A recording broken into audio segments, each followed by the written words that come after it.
wana sifa zao, ila nikiongea na watumishi watapata kitu cha ziada ambacho hakikuwemo kwao. Nikisema ziada, manake ni extra, kitu ambacho umeongezewa hukuwa nacho.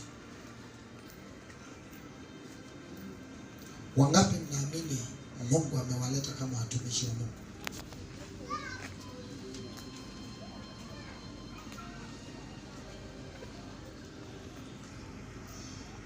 Hata kama hujui kama wewe ni mtumishi wa Mungu, mimi nasema wewe ni mtumishi. Amen. Amina. Amen. Amen. Somo letu linasema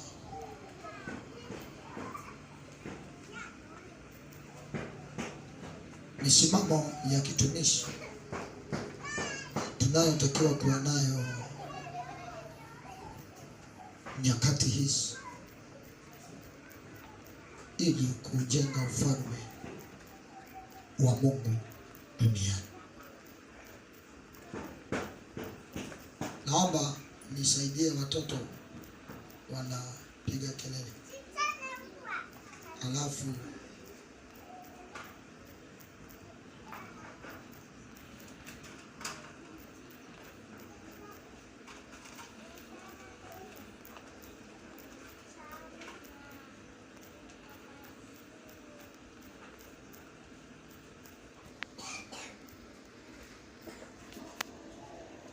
wasaidie wajifunze tu kutulia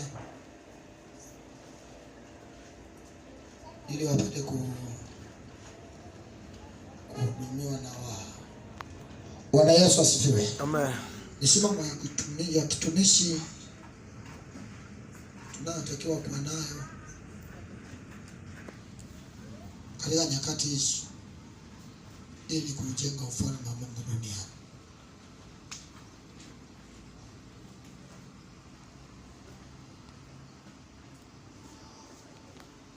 Bwana Yesu asifiwe. Tunaujengaje ufalme wa Mungu duniani?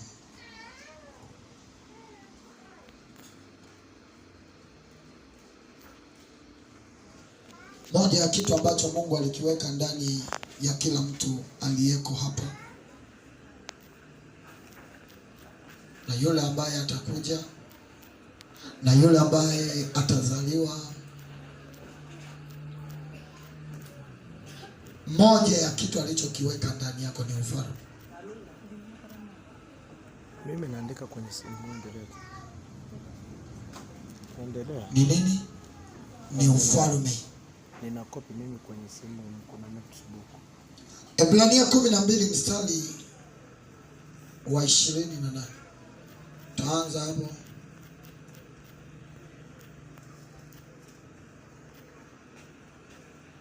Ili tupate kuwa na utangulizi mzuri ambao utatusaidia kuelewa. Biblia inasemaje? Ebrania 12 mstari wa 28. Naomba nisomee kama umekwisha kufika. Microphone kama inaweza kaa inasoma itakuwa ni vizuri, na naamini kuna recording zinaendelea. Okay. Biblia inasema kwa kuwa tunaupokea ufalme usioweza kutetemeshwa. Biblia inasema. Bible inasema. Basi kwa kuwa tunapokea ufalme usioweza kutetemeshwa na muwe na neema. Katika huo ufalme iko neema. Basi itakuwa imeshazidiwa hiyo. Unaweza kusoma kwa sauti ama Bible inasema. Basi kwa kuwa tunapokea ufalme usioweza kutetemeshwa na tuwe na neema, ambao kwa hiyo tumtolee Mungu ibada ya kumpendeza, basi pamoja na unyenyekevu na kichwa. Sasa nisikilize, nataka uangalie anaposema tuwe na neema. Hiyo neema kwa ajili ya nini? Manake ndani ya ufalme tuliopokea imo neema. Na je, wote tunajua iko neema? Na kama iko neema tumenufaika nayo? Na kama hatujanufaika nayo, utaanza lini kunufaika nayo? Lazima uwe mtu wa kuweka swali ili upate uvumbuzi wa jambo. Ni kama ambavyo tumewekewa mfumo wa maswali. Ukiuliza swali, utaulizwa swali, utajibiwa kwa swali. Unanielewa ninachosema? Anasema tunaupokea. Je, kama tunaupokea unatoka wapi? Huku kabisa. Na kama unakuja, nani ameuleta? Unatoka wapi na nani ameuleta?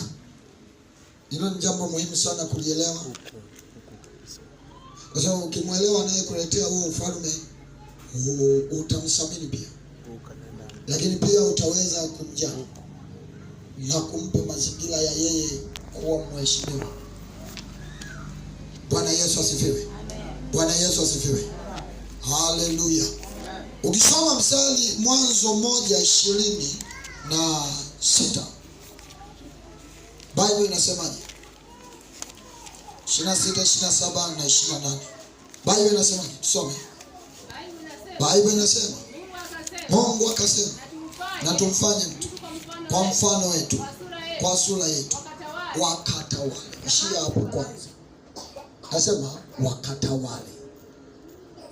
Ufalme Waebrania 10 ni jina la aina ya serikali iliyoko kwenye utawala au mamlaka.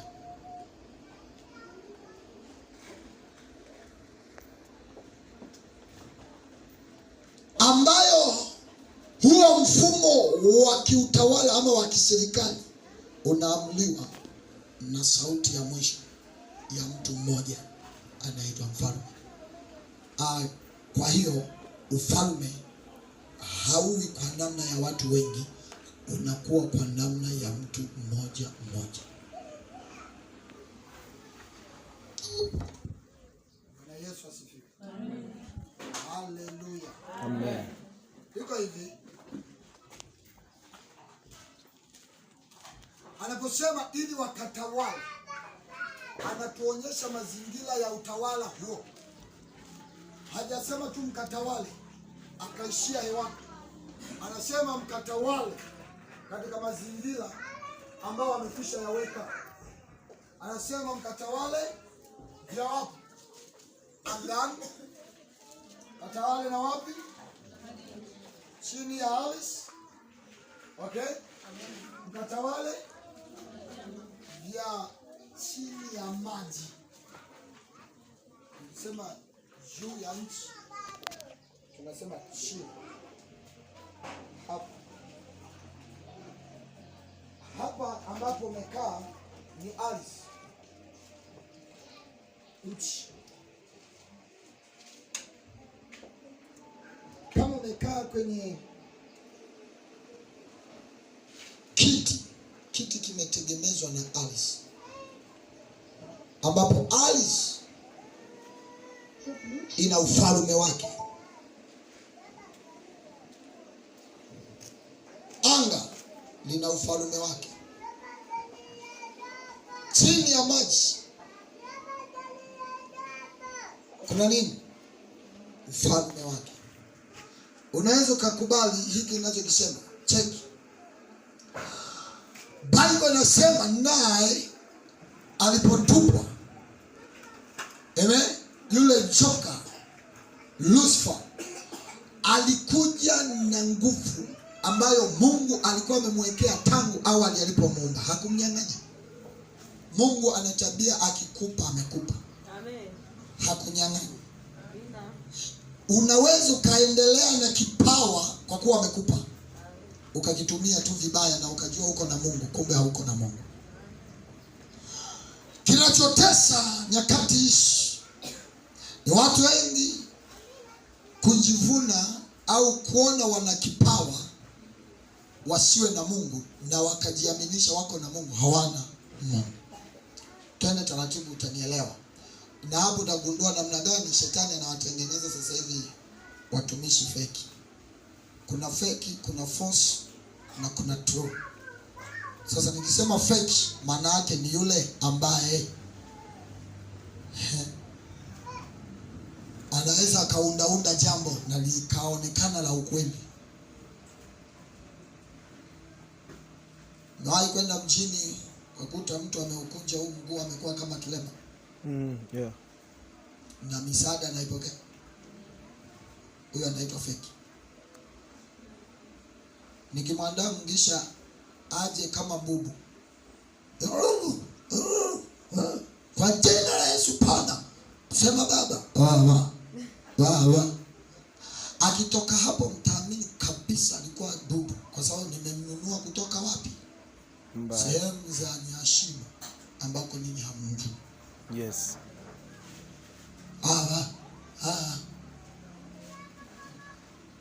Kwa hiyo ni fake. Yes. Force ni yule anaenda kwenye manguvu ya giza, anatumia nguvu za giza. Na baada ya hapo kuna true ambayo unamwona maisha yake ni msalaba. Sasa hiyo nimekusaidia siri ya ndani ya kitumishi yenye kuweza kupambanua. Usiniulize kwa nini umeamua kutuambia. Ndio maana nikasema nitaongea na wewe kitumishi, siongee na wewe kama mshirika. Washirika wana shida. Mimi naongea nawe kama mtumishi. Amen. Kama ni mtumishi lazima ukubali kwa mwanafunzi kila itwapo leo. Misimamo ya kitumishi ambayo inatupa kuwa na mwendo. Maisha yetu ya utumishi hapa duniani. Kila mmoja hapa ni mtumishi kwa sababu umekuja kwa kusudi la Mungu. Umekuja kwa kusudi la Mungu. Kusudi ulilokuja nalo duniani, hilo ndilo ambalo wewe Mungu analitazama, na ndilo linalokupa garanti ya wewe kuwa hai mpaka leo. Kuna watu ambao wanapaswa wafe, lakini kwa sababu neema ya Mungu bado inawangojea, ameweka ulinzi hata kama hawamjui. Ameweka ulinzi. Yamkini kuna siku hilo kusudi walifanyie kazi, ili Mungu ajipatie faida, hata kama ni talanta 2, hata kama ni vitu vichache. Kwa sababu Mungu sio Mungu wa hasara, anasema ni wafundishaye ili mpate faida. Kwa kama Mungu anatufundisha tupate faida, maana yake yeye sio hasara.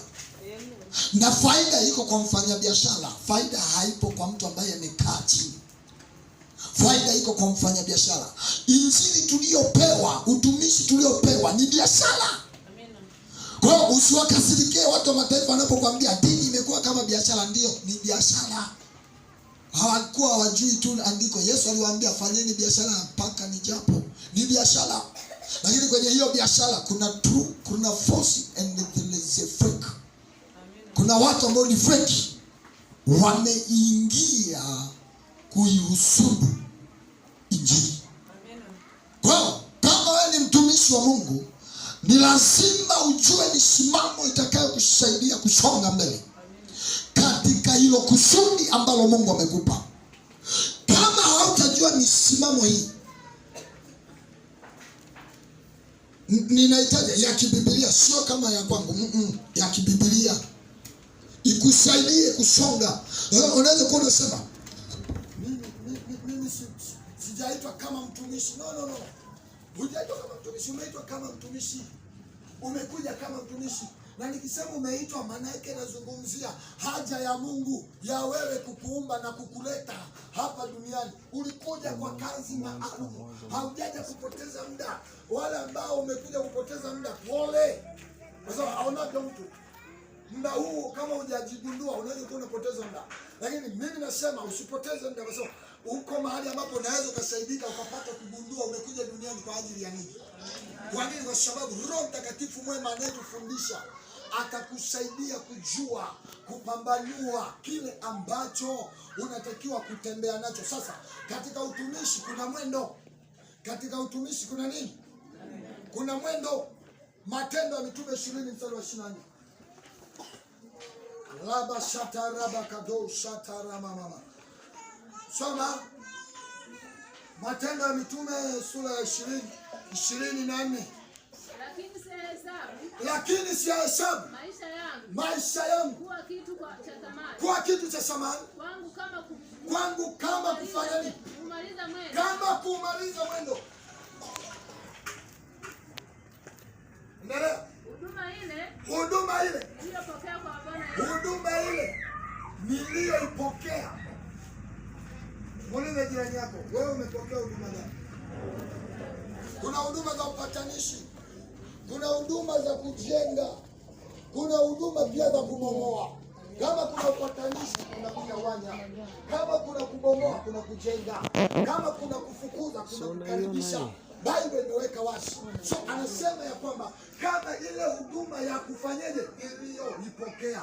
Umepokea huduma gani? Ndani ya kila mwanadamu na kila mtu anayezaliwa huja na huduma ndani yake, ambayo hiyo huduma inakupa wewe kuwa sababu ya kuishi hapa duniani. Amina. Kwa ile huduma uliokuja nayo ndio sababu ya wewe kuwepo hapa. By the way, hiyo huduma ndio ambayo inakupa wewe kufanikiwa katika maisha yako. Amina. Usipojua kile ulichoitiwa katika maisha yako, unaweza kufanya kwenye kitu cha mwingine. Ni hatari kuishi kwenye maisha ya mwingine. Ishi kwenye maisha yako. Jipambanue, jielewe, jitambue, jifahamu ili upate kutembea kwenye maisha yako. Kusudi la Mungu ndani yako ndio maisha yako. Kama hujalijua, hujaanza kuishi kwenye maisha yako, taratibu utanielewa. Elewa. Bwana Yesu asifiwe. Bwana Yesu asifiwe. Kwa Paulo anazungumza hapa kwamba siyahesabu maisha yangu. Maana yake anazungumza habari ya msalaba. Biblia inasemaje? Biblia inasema ya kwamba mtu akitaka kunifuata afanye nini? Ajikane. Maana yake abebe msalaba. Asijikubali yeye kama yeye, ajikane. Kujikana ni kujikataa. Usipojikataa maana yake utafanya mapenzi yako, mapenzi ya Mungu yanasukumia mali. Usipojikana mandarabakadush, usipojikana ndani yako, hata kazi ya mwingine hutaifanya. Usipojikana. Unasema kitu gani? Yeye Mungu mwenyewe alijikana kwenye nafasi yake ya kifalme, akaamua kuvaa mwili, akapita kwenye tumbo la mwanamke. Alijikana. Kujikana ni kiwango cha msalaba. Kujikana ni kiwango cha kutokuhesabu faida kwa ajili yako. Amen. Kwa ajili ya mwingine. Kwa Paulo anasema, siyahesabu maisha yangu kuwa kama nini? Faida, bali kuwa kama hasara. Basi wewe unapookoka kuna hasara. Lakini iko faida. Amen. Amen. Unapookoka kuna hasara. Kama utakataa kupata hasara, hujaamua kubeba msalaba. Sikiliza vizuri. Kutengwa na marafiki zako uliokuwa unavaa nao mtepesho ni hasara. Ni hasara. Unapokuwa umeokoka alafu mchumba wako tunakwambia huyu ni pepo, ni hasara. Usinikatalie. Unapookoka alafu wazazi wako wanakwambia sisi hatuko na hii dini, nenda unakojua, usije kwenye kaburi, ni hasara. Ni hasara. Unapookoka mambo ndio yanavurugika kabisa. Ni hasara. Ni hasara. Unapookoka ndio nasemwa sana. Ni hasara. Ni hasara. Kweli. Kwa hiyo usipojikana utatafuta ukubalike na watu, Mungu akukatae. Ukubalike na Mungu. Amina. Ukubalike na Mungu. Sasa chagua unachokitaka. Ukitaka kutumikia kusudi la Mungu, ni juu yako. Usipoamua ni juu yako vile. Kwa nini? Kwa sababu kama ambavyo unavuta pumzi, hakuna mtu anayenyang'anya kwamba pumzi sio kwangu, acha usiende kwa hiyo. Kila mmoja anavuta kwa uwezo wake. Amen. Unakuwa kubwa kiwango chako, unakuwa ndogo kiwango chako. Usinikasirikie, sikutani, ila naongea kwa mfano ulio hai. Amen. Kwamba kila mtu amepewa kipimo cha kwake. Ukisoma Waefeso anasema kwa kadiri ya nguvu itendayo kazi ndani ya. Kwa hiyo kama kuna kiwango cha kutenda kazi ndani, basi ujue unahitaji kujipima kwenye mizani. Uingie mpaka kwenye uso, uone kwenye vile vipimo vya Roho Mtakatifu kwamba je, maji yamefika viweko, maji yamefika magotini, maji yamefika. Ezekieli anazungumza, akapitishwa kwenye lango la madhabahu, akaingia, maji yakafika kwenye viweko. Haikumsumbua. Haikumsumbua. Maji akaendelea mbele kwenye ule mto wa Roho Mtakatifu. Maji akafika kwenye magoti. Unajua nini? Maana yake umeongezeka kiwango cha maombi. Magoti ni maombi. Kwa akaona bado, akasogea mbele zaidi, maji akafika kwenye viuno, akasema bado, akasogea mbele zaidi, maji akafika wapi? Kwenye shingo, akasema ni mto usioweza kuvukika. Akaamua kurudi, akatulia. Sikilize, utumishi tuliopewa una vipimo. Amen. Una vipimo. Once unapokuja kwenye mizani ya Mungu, akakuta vipimo vyako havijakaa sawa, na kuwa mnyang'anyi, unakuwa mzulumaji. Kama unanibishia, twende mjini pale, alafu ukute ule mzani umewekewa jiwe kwenye eneo la plate. Kwa hiyo unapoweka kidogo tu umeshashuka mpaka pale mwisho, na unajifikiria kwamba ameniwekea mengi, cheki mzani hata uchezi, kumbe kuna jiwe. Unakuja kupima, sio robo, isirusi, sijui ni kadogo. Wakati tulikuwa tunapima mchele kwa kile kikombe kadogo, hao tunajua ni robo, na ukikapima kipelea kidogo mno. Unanielewa ninachosema? Nataka nikwambie kitu gani? Kuna mizani ya ulimwengu wa roho ambao Mungu anatupima kwa utumishi wetu. Amen. Kila mtu atapima. Biblia inasema kila mtu atapimwa kazi ya mikono yake ikiteketea na hasara. Ndio maana Paulo anazungumza, anaacha waraka, anazungumza ya kwamba sihesabu maisha yangu manda rabakadosh. Hebu nisomee Ufunuo 12. Ufunuo 12 mstari wa mande broko sotoya aliyamande. Mstari wa 7. Nisomee wa 7. Ufunuo 12 mstari wa 7. Kulikuwa na vita mbinguni. Mikaeli na malaika zake wakapigana na ile joka. Mikaeli ni malaika ambaye ana kazi gani? Wito wake ni vita. Ondoa jina la Mikaeli, weka jina lako, alafu uko hapa duniani kama huko mbinguni. Si anasema mapenzi yake hapa duniani kama huko mbinguni. Sasa wewe ndio Mikaeli wa hapa. Manake lile neno la Isaya linalosema nimeweka walinzi juu ya kuta za Yerusalemu. Ulinzi ni wito. Amen, amen. Unahitaji mtu awepo kwenye position fulani. Amen. Biblia inasemaje? Twende.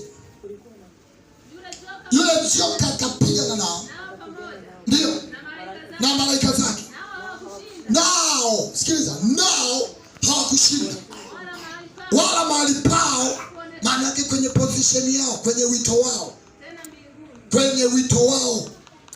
Hata hiki leo kinaendelea duniani. Shetani anapigana na wewe kuhakikisha analipiza kisasi, kwamba kama aliondolewa kwenye position yake, naye akuondoe kwenye position yako. Position yako ndio huo wito wako. Wito wako ukiondolewa, umenyang'anywa maisha yako. Kwa utumishi wako una Mungu, sio mwanadamu. Lakini yuko mwanadamu kwa ajili ya Mungu. Usisahau hilo. Yuko mwanadamu kwa ajili ya Mungu, ingawa yeye si mwenye kutoa hukumu moja kwa moja. Biblia inasemaje? Yule joka naye akapigana. Akatupwa. Akatupwa wapi? Akatupwa wapi? Endelea. Ndio. Ndio.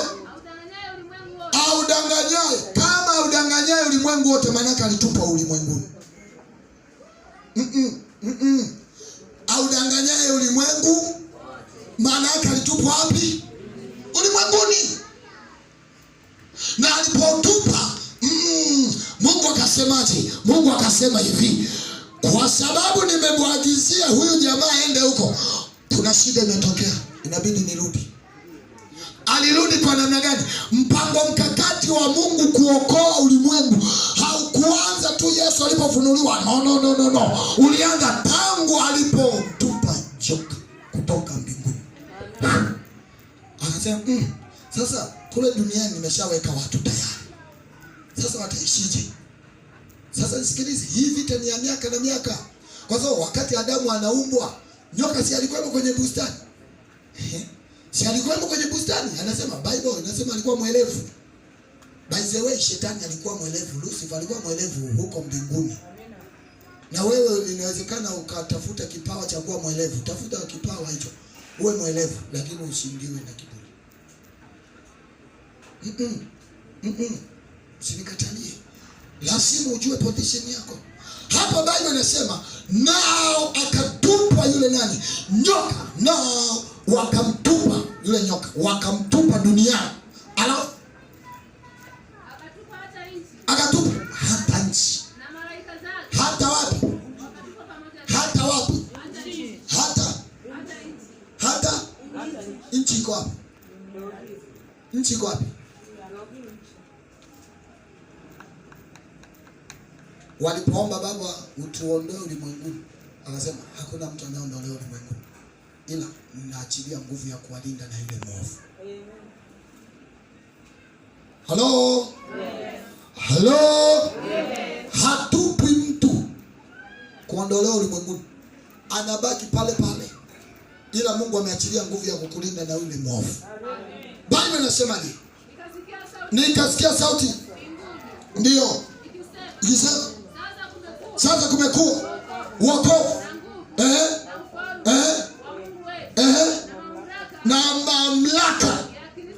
na mamlaka. Kumekuwa na nini? Wapi? Ulimwenguni. Si ndio? Alipotupwa, sikiliza, shetani anatupwa sio kwamba anakuja na furaha. Anakuja na hasira zote. Lakini mpango huo unamfanya Mungu tena aje dunia. Yuda lazima awepo ili walio wakamilifu waonekane. Na mwovu yupo ili pia tuujue uovu. Nyoka alitupwa duniani atengwe mbali na ufalme wa Mungu. Lakini huo Mungu aliutumia kuleta wokovu tena duniani. Kwa pasipo shetani dhambi isingekuwepo. Na pasipo dhambi Yesu naye asingekuja duniani. Kilichomfanya Yesu kuja ni dhambi. Kama unanibishia muulize alisulubishwa kwa ajili ya nini?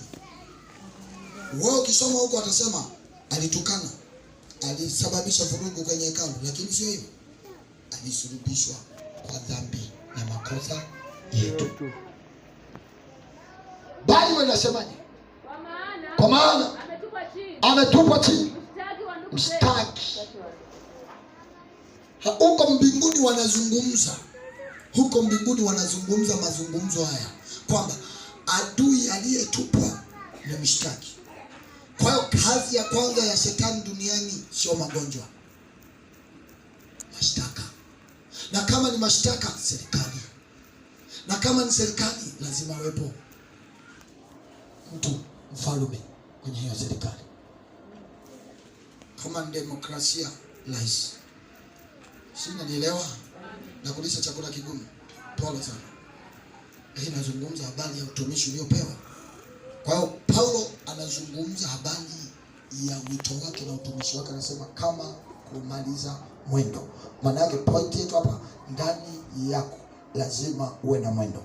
Kile kilichoanza na Musa jangwani, anaambiwa geuka. Mahali ukanyagapo ni mahali gani? Mahali ukanyagapo ni mahali gani? Mahali gani? Kwa nini? Kwa sababu Mungu yuko pale. Amen. Kwa nini? Kwa sababu yeye ni mtakatifu. Mahali ulipo Mungu yupo. Amen. Napenda hii slogan ya CRDB. Mahali ulipo tupo. Ni mbili. Ni CRDB. Mahali ulipo tupo. Ulipo tupo. The bank is at listening. Benki na wasikiliza wateja. Kwani wengine wasikiliza? Utaona ni jambo la kiroho. Ile anasema kwamba benki nasikiliza mteja, anazungumza habari ya kanuni itakayofanya mambo yaendelee. Wewe ni mtumishi wa Mungu, hauongei na Mungu, humsikilizi Mungu, na yeye hakusikilizi, mtaenda wote? Mtaenda? Mahusiano yako na huyo mtu wako wa karibu, msiposikilizana, mnaenda? Amwende. Maisha yako hivyo. Kwa hiyo utumishi ni mahusiano na Mungu. Kabla ya kipawa, kabla ya karama, utumishi ni mahusiano na Mungu. Wito, maana yake mahusiano yanakupa kuwepo mahali pa nafasi yako. Kama hautakuwepo kwenye nafasi yako, kuna kitu kinapungua. Na Mungu anachokitafuta sio kupungua. Anachokitafuta ni kuongezeka. Anaambia nendeni mkazae na kuongezeka, sio kupungua. Kuna mahali anasema kupungua. Nimekwambia kama amesema anatufundisha tupate faida, ni mfanya biashara. Kwa hiyo hakuna mfanya biashara anayetaka hasara. Ni Yesu tu amekuja kutuonyesha kwamba ili upate faida lazima upate hasara kwanza. Hasara ya nini? Ya kutengwa, kukataliwa, kutukanwa, kusema magumu. Anasema hata mkitemewa mate kwa jina langu msiogope. Sasa mtawafikisha mpaka mabarazani. Yeah. Mtashtakiwa. Yeah. Namshukuru Mungu nimeonja mahabusu. Nimekaa kule siku 7 kwa ajili ya jina la Yesu. Sasa unayekuja kunivurugu jipange vizuri, kwa sababu mahabusu nimekaa, wewe hujawahi kukaa. Harufu za kule ninazijua na ndoo zinajulikana zinakaaje za mahabusu. Tunamshukuru Mungu kwamba kuna mahali tulipita kwa ajili ya ufalme. My God, nisikilize mtu wa Mungu uliyeko hapa, ili uwe na hatua nzuri ya utumishi, weka msimamo. Msimamo unakupa kuwa na mwendo. Alafu ndani ya mwendo kuna kitu kinazaliwa, huduma. Nasema hivi, ndani yako weka msimamo. Msimamo unaoenda na neno la Mungu, msingi wa kimungu ambao ndani yake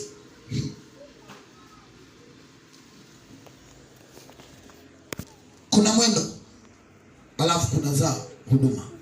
Huduma ni sawa na chombo cha usafiri. Andika, huduma ni sawa na chombo cha usafiri.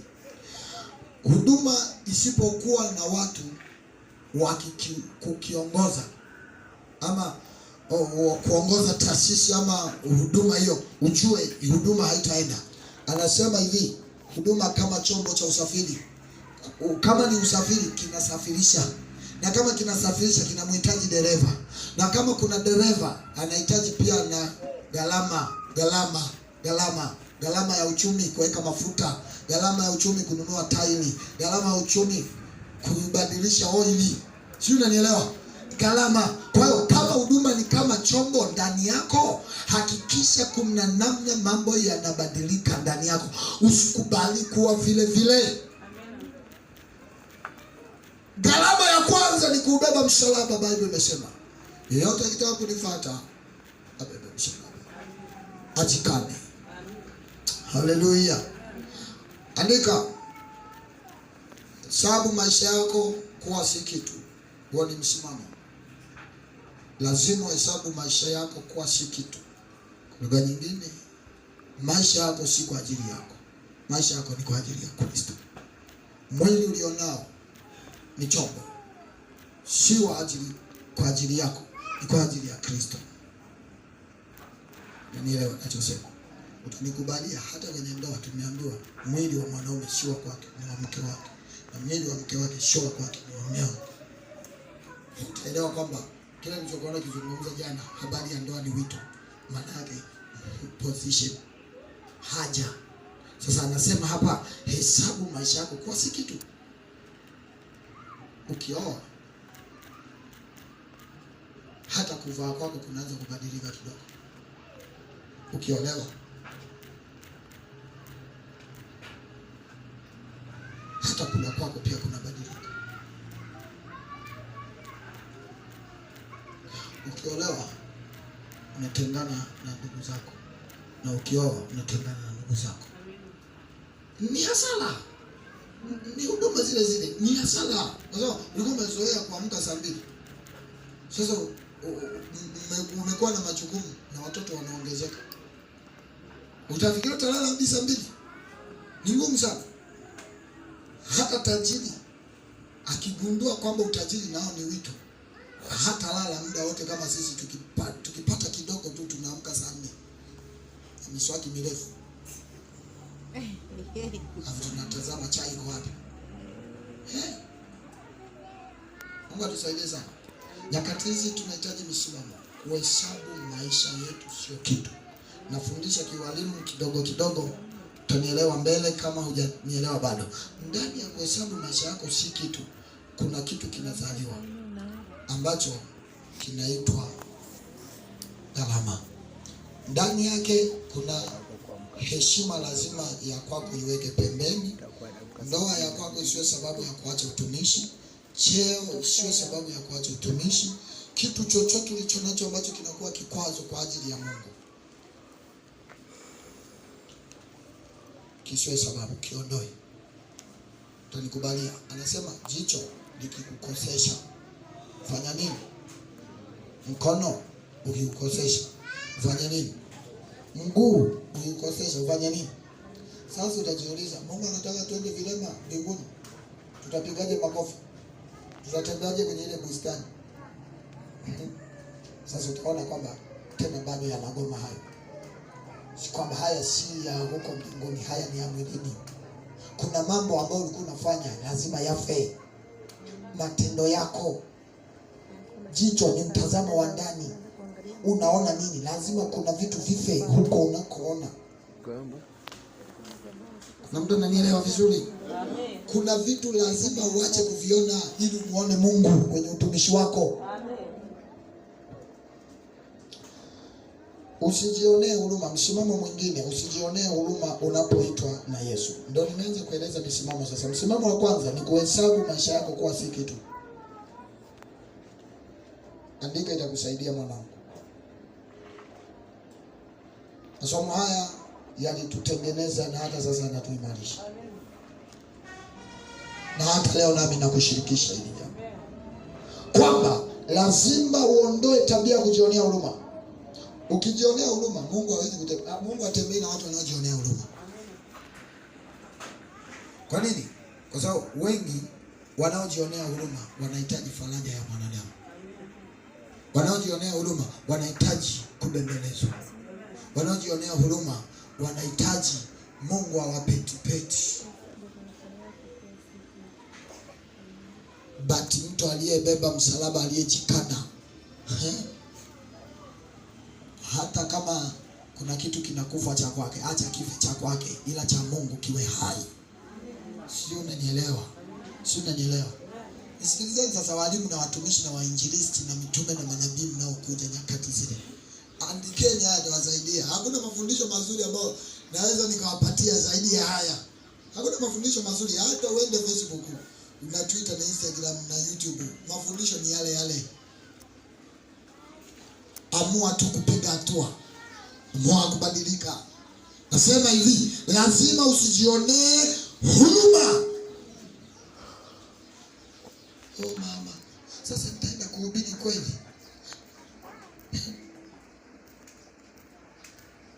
Nikiangalia mambo na ujenzi, biashara yangu nani ataisimamia?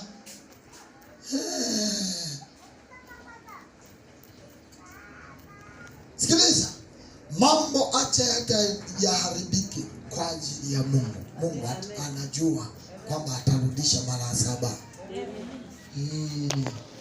Matendo ya Mitume 10 mstari wa 34. Soma Matendo ya Mitume 10:34.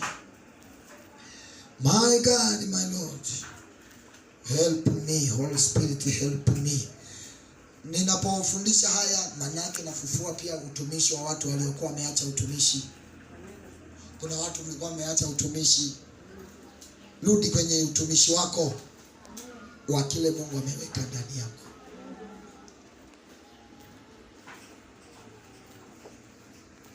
Mungu amekuita kama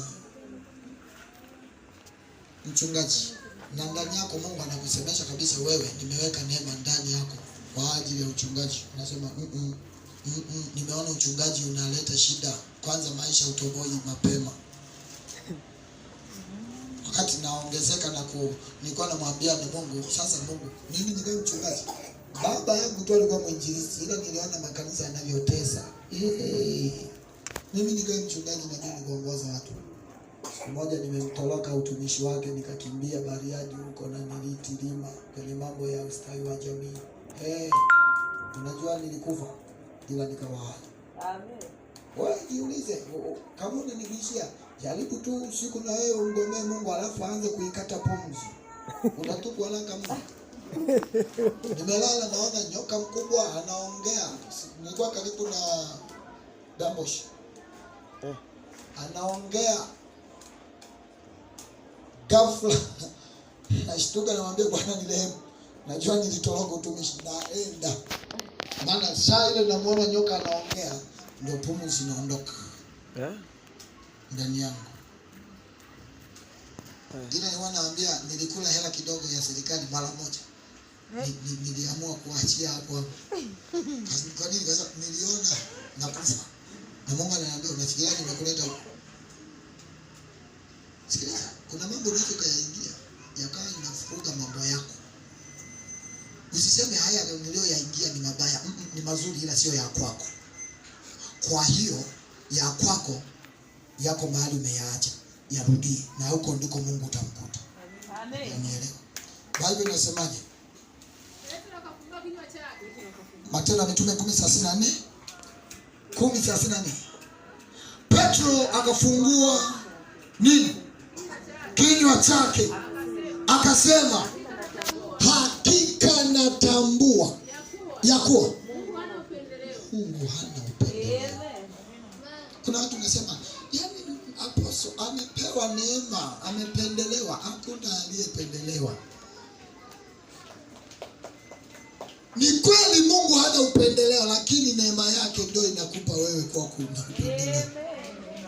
Kuna mtu hajaelewa. Kwa kuwa tunapokea ufalme usioweza kutetemeshwa, na muwe na nini? Muwe na neema. Usisahau hiyo. Kama ufalme umekuja na neema, neema yako ambayo imekuja ndani ya ufalme, ukisimama katikati ya kusudi la Mungu, hiyo neema ndio inatengeneza upendeleo. Maana upendeleo ni nini?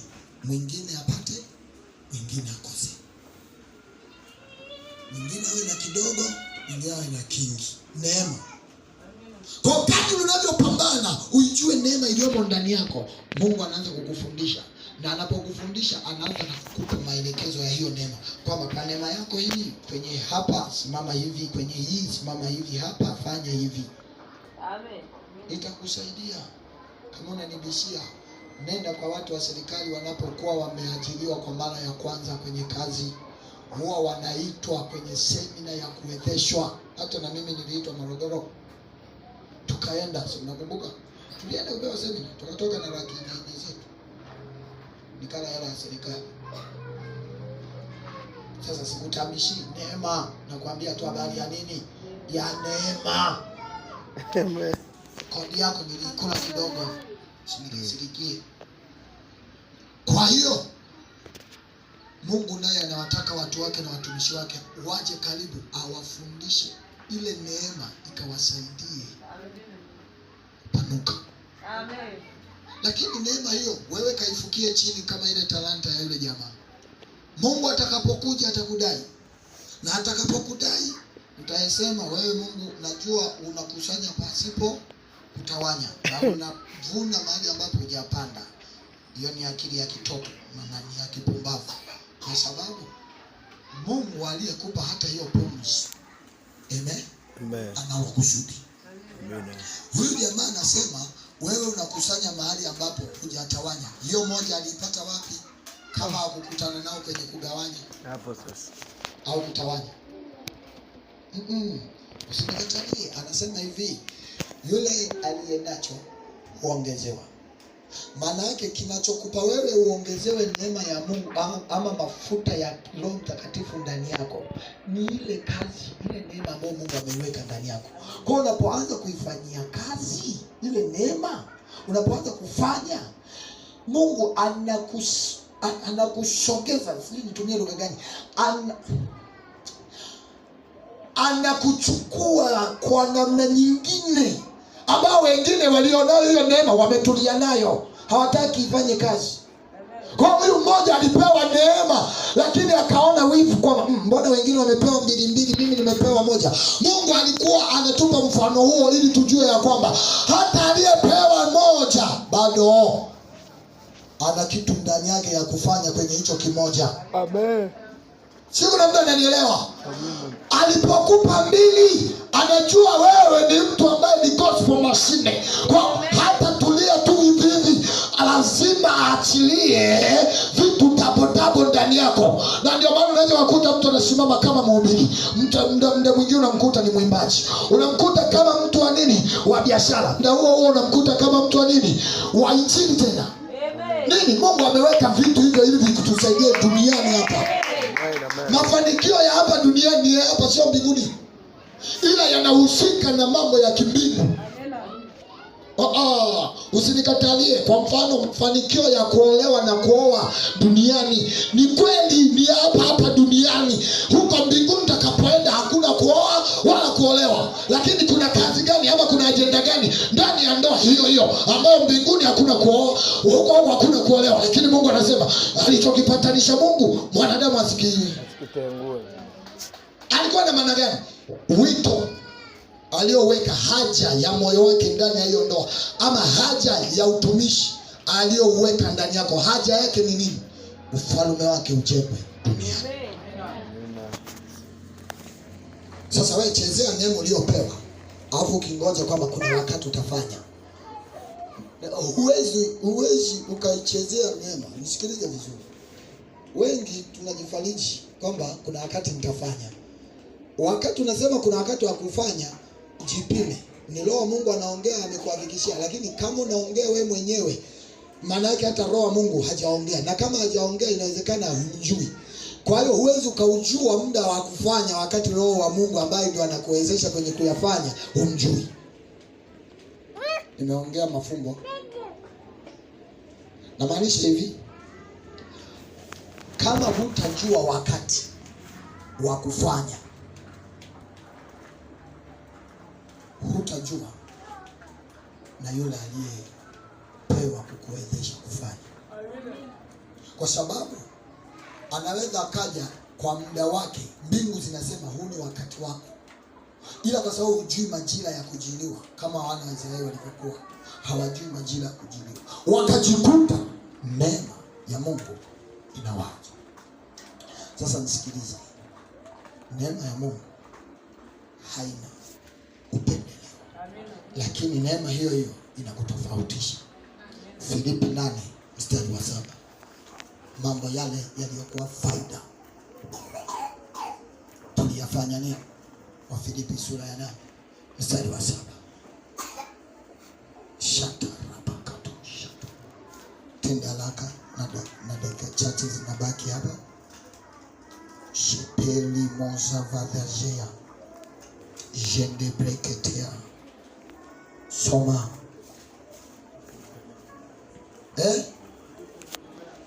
Wa Filipi sura sio 8:3. Sura ya 3:7. Biblia inasema lakini mambo yao yaliyokuwa faida anasemaje? Mambo yale yaliyokuwa faida kwangu nahesabu kuwa hasara. Tulia kwanza. Ni neno ambalo huhitaji ufafanuzi sana, linakuja very clear, linakuja likiwa limeweka wazi. Mambo yale. Mambo gani? Moyoni mwako unayajua. Mimi naweza nisiyajue.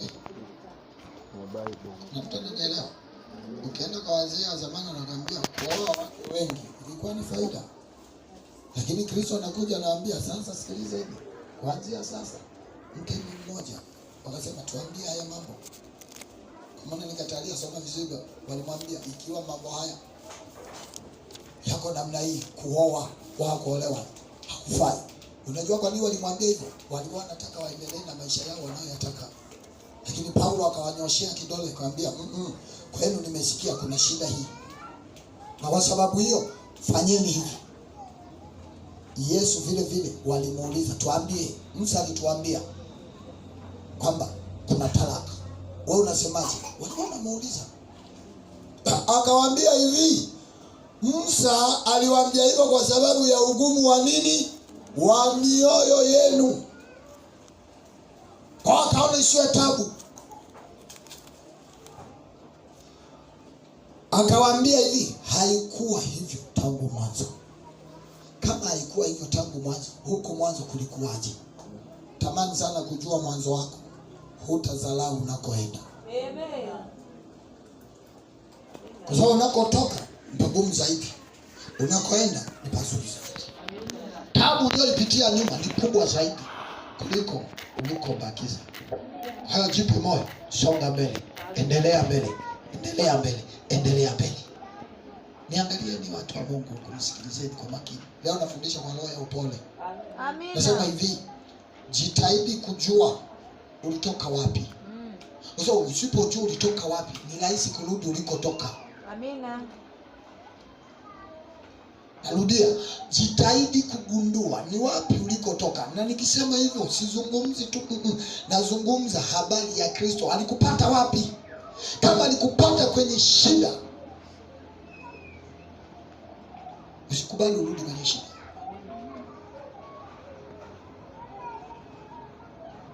Petro anakutana na Yesu akiwa wapi? Ziwani. Amevaa kaptula kipenzi. Anasemaje? Anasema, Petro, nifuate. Yesu anasema. Petro akauliza, sikiliza bwana mkubwa, tumekufuata, tunapata nini? Yamkini swali ambalo hata wewe ndani yako unajiuliza, hivi kila siku ninapokuja kwenye maombi napata nini? Hivi kila siku tunapoambiwa kuombaomba ninapata nini? Ninapokuja ibadani ninapata nini? Hivi kwa nini tunaambiwa kuwa watakatifu tunapata nini? Ile misimamo ambayo Mungu anakuwekea imebeba kitu gani? Misimamo ambayo Mungu anakupa ndio imebeba mafanikio ya huduma uliyoitiwa. Amen. Adui pia ana misimamo yake. Anaweza akakupa misimamo ya kwake ili pia atimilize wito wake ndani yako. Nisikilize. Naona mnapunguza macho, msiyapunguze macho, yatoeni yote huku. Msiyapunguze. Hata yule kiwete alipona kwa sababu alimkazia Petro macho. Kwenye kunikazia unafunguliwa pia. Pepo la aibu linaondoka. Unasema mtumishi unaongea nini? Kama una pepo ya aibu ndio inakufanya ufumbe macho, ndio nitazame sasa. Nafundisha taratibu upate kunielewa. Misimamo, anasema mambo yale niliyokuwa nayo kwa faida kwa ajili yako nalihesabu kuwa hasara kwa ajili ya Kristo. Hahesabu hasara kwa ajili ya apostol. Niwaulize swali. Kwani nyumbani hatuna TV? Nazo. Na nyingine ni nzuri kuliko hata hii. Ukisema nimekuja kuangalia TV, si nyumbani unayo? Yes. Kwa hiyo kama umeacha TV yako umekuja hapa, kuna kitu umekifuata, sio TV. Amen. Kama ni kutazama watu hata huko mtaani wako, kuna kitu umekifuata hapa, hicho ndicho nang'ang'ana ukipate. Amen.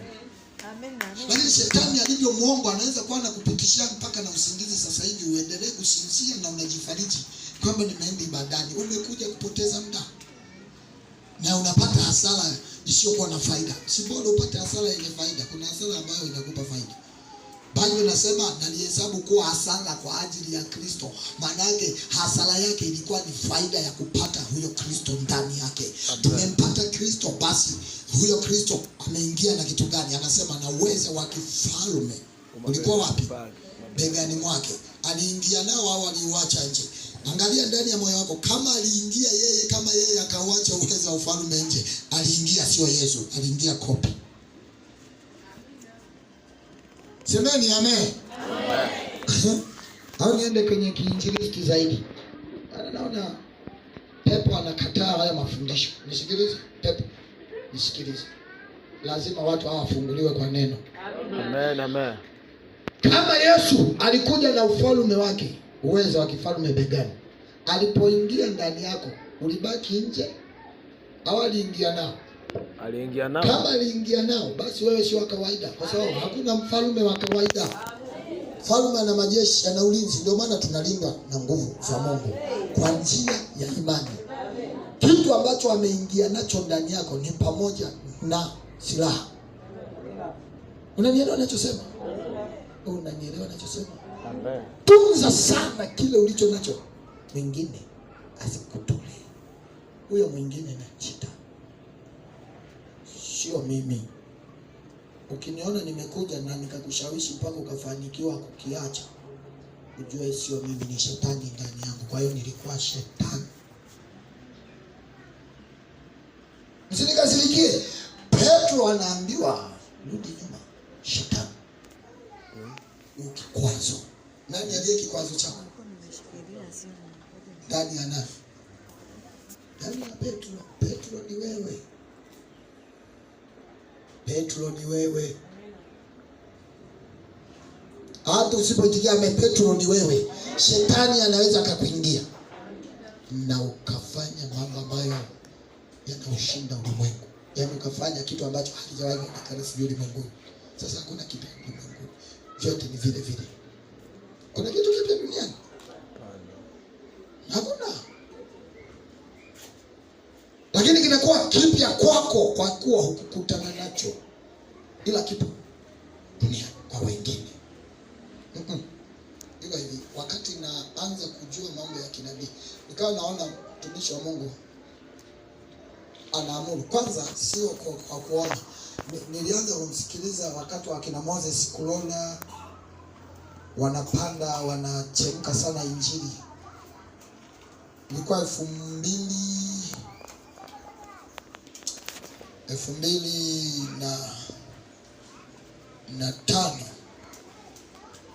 Injili ya Moses Kulola ilikuwa ya moto sana kipindi hicho pale.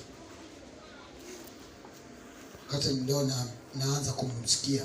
Lakini akawepo Mwakasega, alikuwa anakamata redio nyingi sana Tanzania mpaka leo. Yule mzee kama ni upako ameushikilia vizuri. Na anafaa kuwa mwalimu wangu.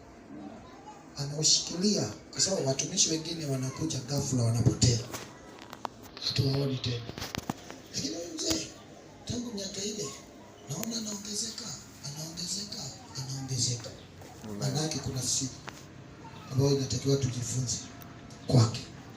Tibi Joshua aliwahi kusema kupata upako, kupata nini sio shida. Kama ambavyo wanawake mnasema kulea mimba si shida. Shida nini? Kulea mtoto. Sasa usichezee huduma yako. Mungu amekupa hiyo huduma, itunze. Maana yake kupata karama sio shida. Shida ni zamu na hiyo karama. Yesu akasema kupata upako sio shida. Kuutunza. Bwana asifiwe. Amen. Bwana Yesu asifiwe. Amen. Kuutunza upako, yani mafuta, anointing, kuipata sio shida. Kwa sababu kuna upako wa kuwekewa mkono. Timotheo anaambiwa usiache kuitumia karama na kuichochea. Ile ulioipokea kwa neno la unabii na kwa kuwekewa. Maana yake kuna option mbili. Kuna neno la kinabii na kuna kuwekewa mkono. Ninapokuombea nikasema leo Bwana ananipa neema kuweka mkono. Mimi nishushe. Kwa kwanza taweka baadaye. Napoweka mkono juu yako means kuna kitu ambacho Mungu anakiachilia kupitia kinywa cha mtumishi wake. Amen. That's why naweza pia nisiweke mkono nikatamka tu neno kinabii, mambo yakatokea. Kwa wakati naanza kugundua na kuelewa, nikawa nasikiliza zile redio Mwakasega anafundisha, nikawa nasikia mapepo yanalia mpaka kwenye redio. Alafu wakati nguvu ya Mungu inaachiliwa kwenye redio, unasikia wewe mwenyewe huko mwili kama kuna vitu vinasisimuka, sijui mnasemaje sasa. Hali ngozi inasisimuka. Si unasikia upako ukiwa unapita mpaka unaanza kusisimuka. Kama unaweza ukawa unasisimuka, unahisi kama kuna baridi. Kuna watu mliwahi kuja hapa, wasema, yaani tangu nilipoondoa ni wakati nenda nyumbani, yaani mimi nilikuwa nasikia baridi. Hiyo baridi ilianza wapi? Kwenye msisimuko. Wakati gani? Maombi ya moto yanapita. Sinaelewa. Kwa hiyo nasikia kuna vitu vinaniingia. Lakini nikaanza kuwa na moto. Mtumishi akimaliza ibada kanisani, na mwamba sipika na betri na radio na ile radio, tunaenda seta, naanza kuhubiri. Kihubiri pale, watu wakiokoka wanakuja kanisani. Mchungaji akiuliza, wageni, umetokea wapi? Tulikuwa hapo kwenye injili. Moses alikuwa anahubiri. Sasa mchungaji yule kiwango chake pia kilikuwa cha chini. Hakunielewa. Akaanza kuona mtazamo wa kipepo kwamba anataka kupindua kanisa. Ndivyo walivyo. Unajua kilichoinuka? Nilikuwa natumia vijana maombi, moto umeshawaka, yani mpaka wazee walianza kuwaka moto. Oh my God. Hii mili nayo inatusumbua. Alafu unajua upako huo unavuta. Yeah. Watu wakawa wafuasi. Siku ambapo usipo kanisani ibada inapoa. Ndio. Sasa mna neema ninyi kwa sababu hata nisipokuwepo, mmoja anaweza kawa na moto akaendelea. Amen, amen. Sasa namtafuta mtu achochewe kwenye hilo tanuru zaidi. Amen. Maana naongea na ninyi kitumishi. Siongei na ninyi kama washirika. Amen. Nikaleta uamsho. Nikaanza kusikia vikao. Sema huyu. Wakataka kunifungulia kanisa kwa siri. Ngam mjanja, Bwana akaniambia bado. Ile kwamba watu wanakupigia makofi wanakushangilia haina maana kwamba umefika umri wa kwanza kuongoza watu tupige. Yeah. Hey! Jumapili ile, sijui ilikuwa Jumangapi, nilikuwa nawasisitiza watu hapa kwamba ukiona watu wanakushangilia sana, haina maana kwamba unaweza ukatoka hapo kafungua kanisa na likaenda. Yeah. Upako ni tofauti sana. Kuna watu wameitwa kwa ajili ya kuongoza kundi na kuna watu wameitwa kwa ajili ya kuwasaidia kundi. Yeah. Amina. Wakina Haruni hawakuwa viongozi wa kundi, walikuwa wasaidizi wa kundi. Kwa sijaribu kuingia nafasi ya Musa wakati wewe ni Haruni. Utashinda. Kama nilishamuuliza Haruni ukikutana naye huko ukienda, alipoingia nafasi ya Musa aliruhusu atengeneze ndama. Sio kwamba alikuwa sio mtu wa Mungu. Alikuwa anamsikia Mungu. Moja ya watu ambao walishirikishwa safari ya kutoka Israeli na yeye alikuwepo. Maana alikuwa na hakika na Mungu. Na mpaka fimbo yake inaonekana ni ya samani. Maana alikuwa na mafuta ya ajabu. Fimbo yake anasema fimbo ya Haruni. Kama mafuta ya shukavyo ndevuni mwana. Maana hakuwa wa kawaida, lakini kitu gani kilisababisha mpaka anaruhusu kutengeneza ndama? Usifurahie watu wanaposema unatumiwa na Mungu. Kadiri ya watu wanavyokuambia kwamba Mungu anakutumia kwa viwango vya juu, shuka uwe kama hauna kitu. Amen. Ili Mungu aweke kitu. Amen. Kengeufu wao unakuja hivi. Mbu siku moja akamwambia mwanae, pita huko mtaani. Alipopita, anaona makofi yanamkosa kosa. Anaweka la kwanza hilo. La pili. Akaona mambo ni mazuri. Yaani hadi wanadamu mimi nikakiumbe kadogo hivyo wananifurahia makofi yao. Wanamkosa kosa. Kumuua. Ukifurahiwa sana, ujue kuna makofi yanakukosa kosa. Amina, amina. Mbu aliporudi nyumbani kwa mama yake, anauliza, niambie taarifa ya huko nje vipi? Yaani mama hakuna tabu. Hakuna shida. Watu wote wanafurahi. Wale tuliokuwa Mwanza kwenye kambi, kuna mtu mmoja tulikuwa naye kwenye gari. Sijui sema hatukuondoka na ninyi kwenda mjini. Tulienda na dada mmoja. Tuliwahi kukutana naye na nabii, baadaye akawa na hubiri na yeye injili za mtaani kule Mwanza mjini. Baadaye akawa amefungua huduma wapi? Kahama. Sasa ni mwimbaji. Akawa anafurahia kweli kwamba namshukuru Mungu. Watu wananielewa sana. Maana nilikataa kwanza kutumika mpaka Bwana anipe kibali. Nikasema hujajua. Ukitafuta kibali ndio uitike wito. kuanguka kwako ni ghafla. Yesu hakuanza na kibali. Yesu alianza kukataliwa. Amen. Alipokataliwa ndio mpaka na wewe kichwa kigumu uliyekuwa umegoma kuokoka umeokoka. Kabisa baba. Amen. Alafu utasema wewe utafute kibali kwanza ndio uanze kutumika kwa Mungu. Haiko namna hiyo. Nisikilizeni watu wa Mungu. Naongea na wewe sio kama mshirika. Naongea na wewe kama mtumishi wa Mungu. Kwa hiyo mama yake akamuuliza, "Vipi?" Asa kila mtu ananipigia tu yu mwema. Yu mwema. Anambia, mwanangu sikiliza. Hayo makofi haina maana kwamba una kibali. Ulichokuwa ukijui ulitakiwa ufe kwa makofi hayo. Je, ni mbu ngapi umeziua ndani ya neti? Na moja ikakimbia ikatoka nje. Iende na wengi sana. Ukielewa fumbo hilo litakusaidia. Uko mahali hapa kuna mtu anakuangalia kuzambue kofi. Uwe makini. Kwa sababu wito. Huwezi ukawa na wito ukawa mtu wa kila mtu anakuelewa. Yes. Wito una tabia ya kufanyika mtu wa ajabu. Na ili uwe mtu wa ajabu, misimamo yako ndio itakufanya wa ajabu. Amen, amen. Si unanielewa? Sasa ni wewe kuamua. So, Yoshua naye alipoingia kwenye zamu ya wito, akasemaje? Mimi na nyumba yangu nitamtumikia nani? Bwana. Kwa ni msimamo kwenye wito wake.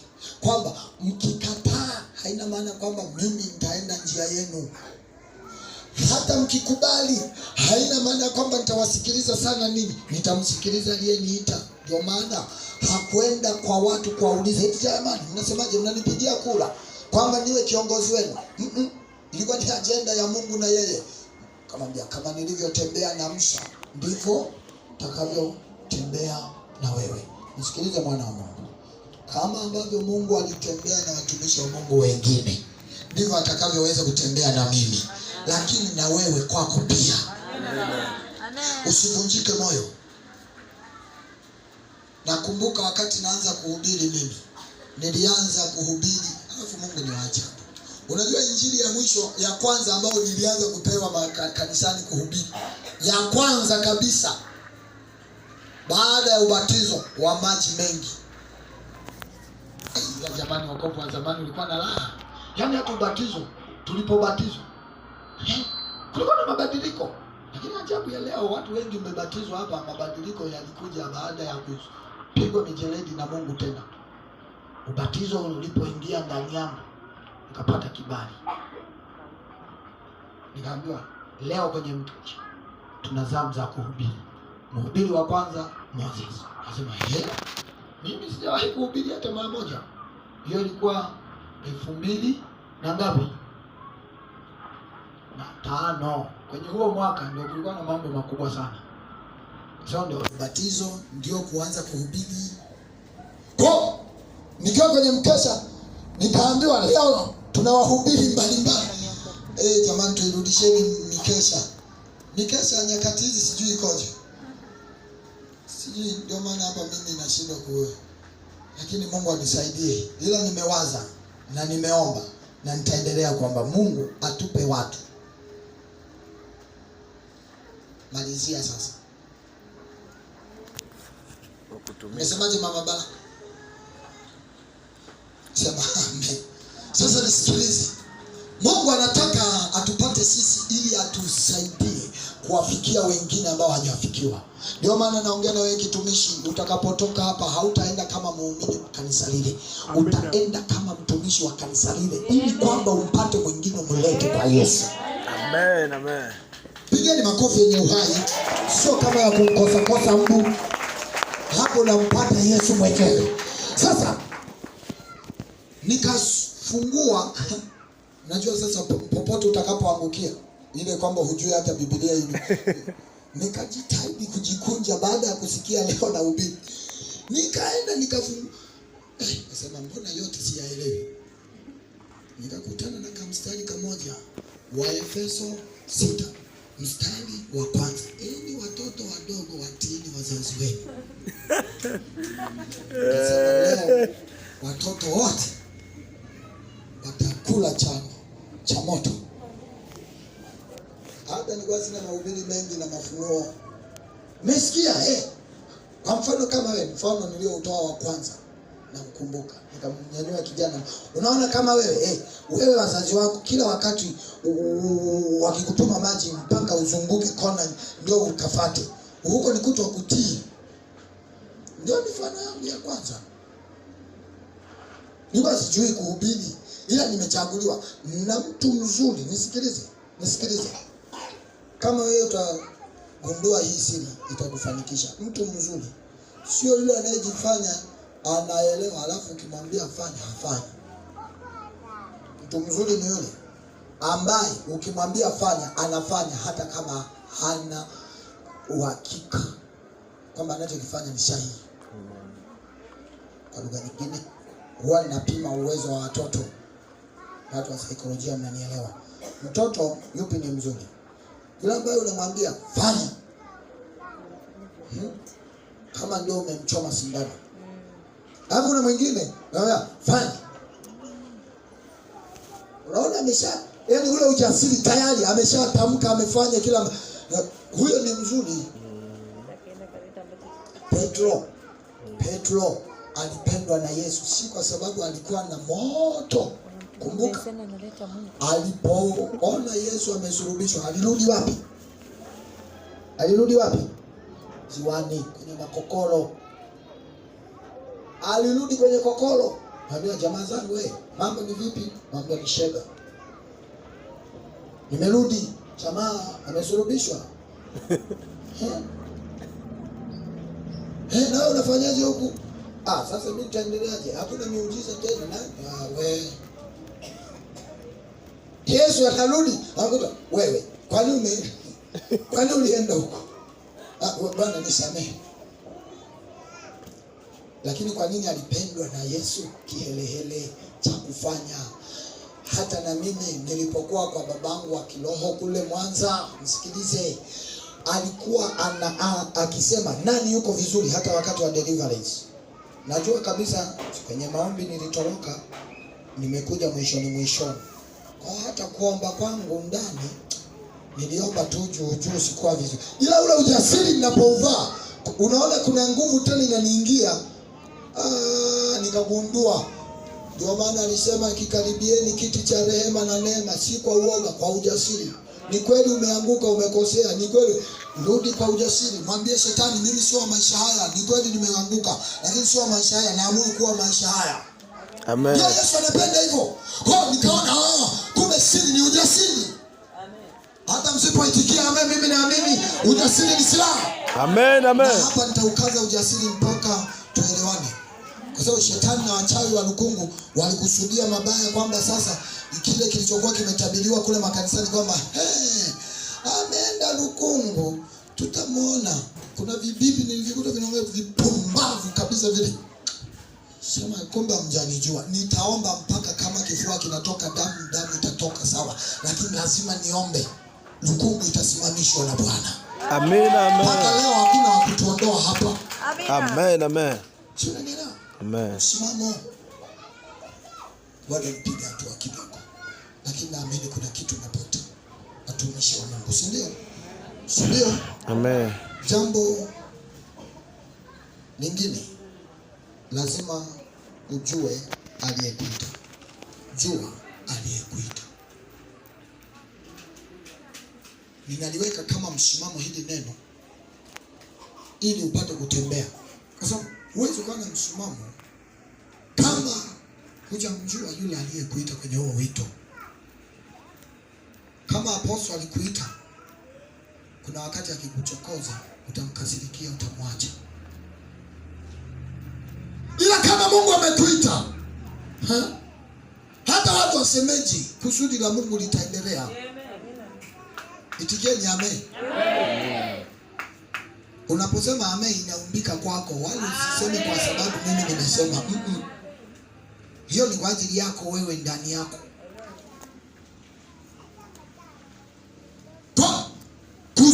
la Mungu linaenda na ufahamu wa kwamba nani aliyekuita. Ukijua aliyekuita, utakuwa chombo cha heshima. Amina. Sema amen. Amen. Wathesalonike wa kwanza sura ya 5 mstari wa 24. Ukijua aliyekuita, hautaacha huduma uliyoitiwa.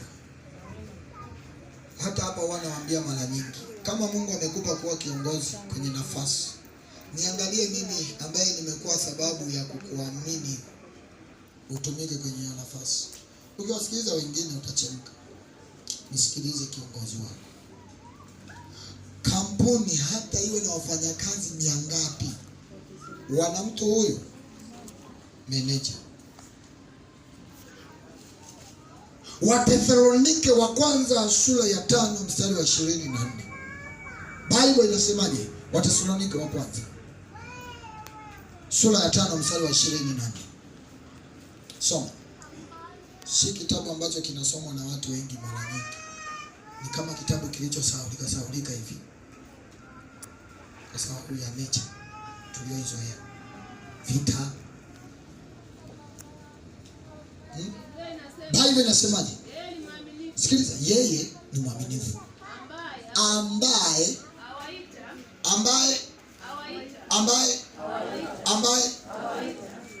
nani aliyewaita? Kwenye wokovu ulionao, nani aliyekuita? Ili sio ukitakuelewe, nimekwambia wewe unajifunza kuweka swali mbele ya jibu. Nani aliyekuita? Ili mtumikie. Ili mtumikie. Na baada ya kutumika, na baada ya kutumika, weka tu swali, utajikuta unajipata wewe ndani.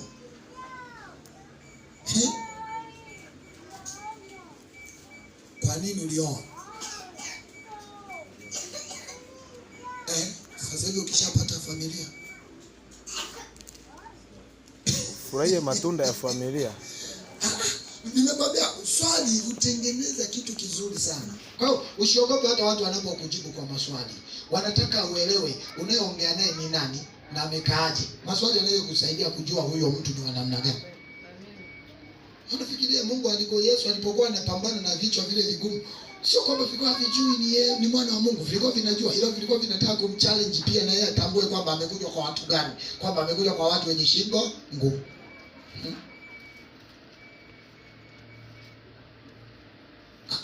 Anasema kwani shingo?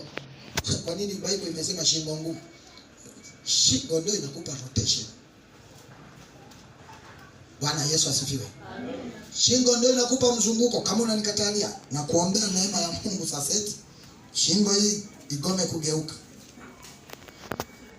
alafu nataka uende huko mbele, kichwa uso urudi huko, na mwili wote huu ubaki hivi hivi. Mambo yatakuaje? Usigome. Ukiwa na shingo ngumu, maana yake hutaki kwenda, hutaki kugeukia kile unachotakiwa ukifanye. Ndio maana ya shingo ngumu. Walikuwa wanamwambia, Bwana, umekuja kweli, tunajua wewe ni mwana wa Mungu, bila sisi hatuamini. Kwa nini? Tulikuona umezaliwa kwa Yusufu na Mariamu. Sasa wewe utatuambiaje ni mwana wa Mungu? Na bahati mbaya wale watu hawakujua kama Yusufu alikuwa hajamkaribia, hajamjua au hajalala na yule mke wake. Hakuna ujauzito uliotangulia, alikuwa bado bikira, ila walikuwa na mahusiano. Sio, unanielewa? Mahusiano ya leo tu ndio yanayotusumbua. Hamjaona tayari mmeshaonjana. Shida. Sikilize. Ndio maana Mungu analeta upako wa kurudisha bikira ya ndani. Maana ubikira haikuwa kwa ajili ya nje. Ubikira ulikuwa ni moyo wa Mungu. Kwa hiyo unapovamiwa na miungu mingine, hapo ndio shida. Sasa wengi mnanitofasiri vibaya. Sikilizeni mawazo yenu yanakokimbilia. Rudisheni huko. Nasema hivi, ubikira sio kwa ajili ya jinsia. Ubikira ilikuwa ni alama ya uaminifu ambayo mume anapotaka kuoa amkute ni mwaminifu. Sasa leo hatuangalii mwili tena, ila mwili unahusika. Anaangalia moyo. Kwa ndani yako jitahidi kuwa bikira, kuwa mwaminifu mbele za Mungu. Amina. Na ndio maana tunahitaji kutahiriwa mioyo. Amen. Sio tena mambo ya tohara za mara na za Wafilisti walizokuwa nazo. Tohara ya moyo ndio inayotutengeneza kwa watumishi. Bwana Yesu asifiwe. Bwana Yesu asifiwe. Amen. Biblia inasemaje? Tumalizie hapo. Anasemaje? Yeye ni mwaminifu ambaye amewaita. Sikiliza, mkiujua wokovu kama wito, hakuna mtu atakaye kuondoa kwenye wokovu. Ndio maana Biblia inasema hivi. Asante Roho Mtakatifu, unanifundisha kitu hapa. Nikuulize kitu. Ukiajiliwa pale unapofanyia kazi, ulipo. Wangapi mnafanya kazi?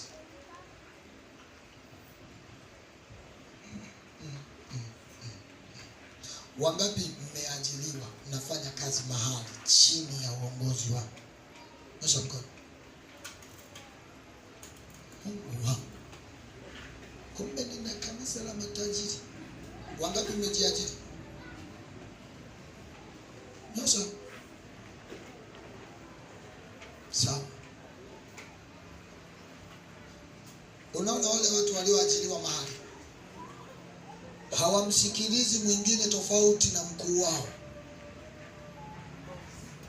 kwa sababu nafasi ya wewe kuomba kwenda pale mpaka ukatuma application letter kwamba na maombi yangu ya kazi 1 2 3. Umewahi kupeleka barua ya maombi mahali bila kuona tangazo la kazi au la nafasi? Umewahi kupeleka? Kwa nini tunasubiria kwanza tangazo? Wakati tunaokoka kulikuwa na kapambio, tulikuwa tunakaimba Sunday school, sija kusahau. Tangazo ya kwamba Yesu. Sasa ile tangazo la wokovu ambalo anasema mtu asipojali wokovu namna hii lilitoka wapi? Kwa yule aliyewaita. Kwa hiyo wokovu ni wito ambapo usipoitika hakuokoi. Tangazo ni wito. Watu wanahitajika mahali fulani, na mkifika pale kama nafasi ni 5, kuna interview. Nanielewa? Kuna nini? Interview. Sasa kwa Kiswahili sijui tunasemaje? Usaili. Sijui nini? Ni usaili. Kwa kama kuna usaili, maana yake watakuuliza mpaka umewahi kuugua ugonjwa gani? Maana ndoa ni wito, wokovu ni wito, na kazi ni wito. Kwa hiyo wanataka kujua mpaka kama una ugonjwa wa degedege, tujue. Sije katokea tunakupa urubani, ndege inaanza kuugua degedege na yenyewe.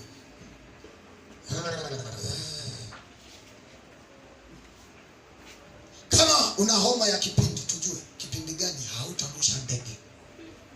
Maana unaweza ukaaga kwenye steering ukaenda chooni na ndege inakutana na mwamba.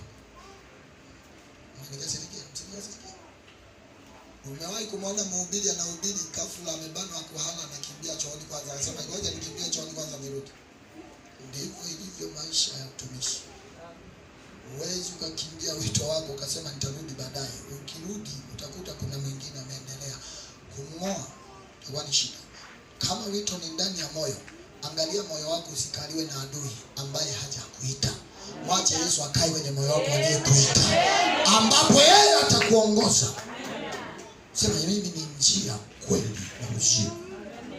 Biblia inasemaje? Yeye aliyewaita ni mwaminifu. Alafu soma basi mchungaji. Ndugu tuombeni. Angalia kitu anachokiagiza, na mimi naagiza kwa kanisa. Anasema ndugu tuombeni. Kwa nini? Soma basi. Wasalimuni. Anasema tuombeeni, lakini pia wasalimuni. Huu ulikuwa ni waraka au ulikuwa ni barua? ninawaombea na ninawasalimu kwa jina la Yesu. Lakini pia na ninyi mnaniombea na mnanisalimu kwa jina la Yesu. Mwambie jirani yako, usiache kumwombea ndugu yako. Hata yule aliyekukwaza muombee.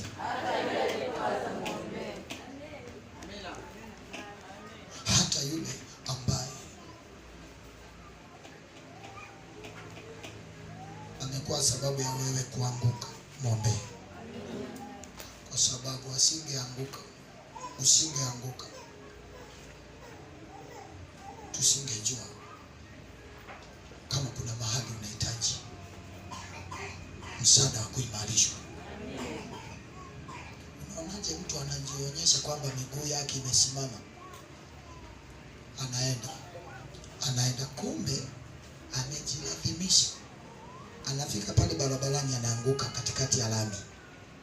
Nini kinatoka? Na gari zimefika karibu. Nini kinatokea? Sikiliza, kama maisha ni wito, ni safari, ni mapambano, ni vita, muwe na hakika wakati unatembea maishani hapa kuna mtu ambaye ndani yake yuko pepo, yuko shetani. Kwa sababu tunapomsema shetani duniani ni ndani ya watu. Na Biblia inasema watu wabaya wako. Kwa kuna mtu ambaye anasubiria aone udhaifu wako akuweke chini.